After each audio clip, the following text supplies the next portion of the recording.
አላህ Subhanahu Wa Ta'ala ሰዎችን በተለያየ መልኩ መፈተኑ ለነሱ የእዝነት መገለጫ ሊሆን ይችላል። በላ ራሱ ረህማ ይሆናል። ግልጽ ነው። እንዴት ከተባለ ይህ ብዙ መገለጫዎች አሉ። አንደኛ ለምሳሌ አላህ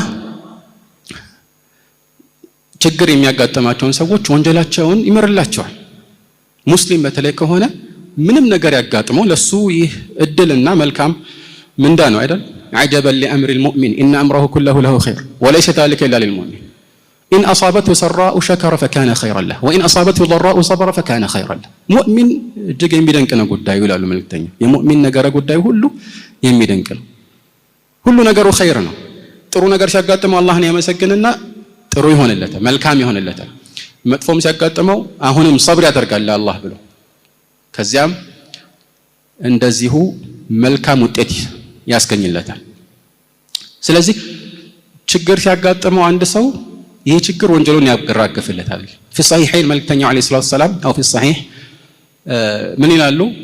ما يصيب المسلم من نصب ولا وصب ولا غم ولا اذى ولا هم حتى الشوكة يشاكها إلا كفر الله بها من خطاياه ማንኛውም ሙስሊምን የሚያጋጥመው ድካምም ይሁን በሽታ ወይም ህመምም ይሁን ሐሳብም ይሁን ሐሳቡ ደግሞ ሁለት አይነት ነው። አንደኛው ስለወደፊቱ በስጋት መጨነቁ ሊሆን ይችላል፣ ወይ ደግሞ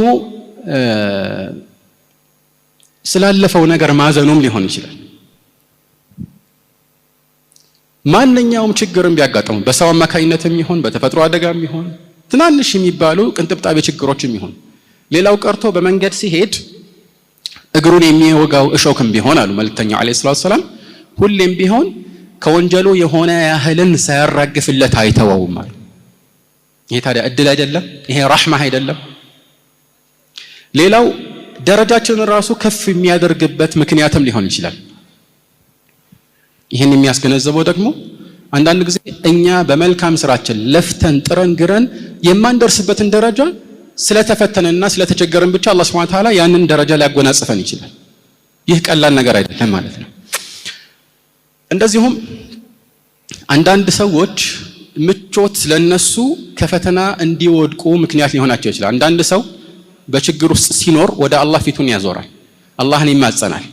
فأخذناهم بالبأساء والضراء لعلهم يتضرعون فلولا إذ جاءهم بأسنا تضرعوا ولكن قست قلوبهم ሰዎች እኮ ችግርና መከራ የሚፈራረቅባቸው ወደ አላህ ራሳቸውን አስተናንሰው ተውበት አድርገው እሱን ከዚህ ችግር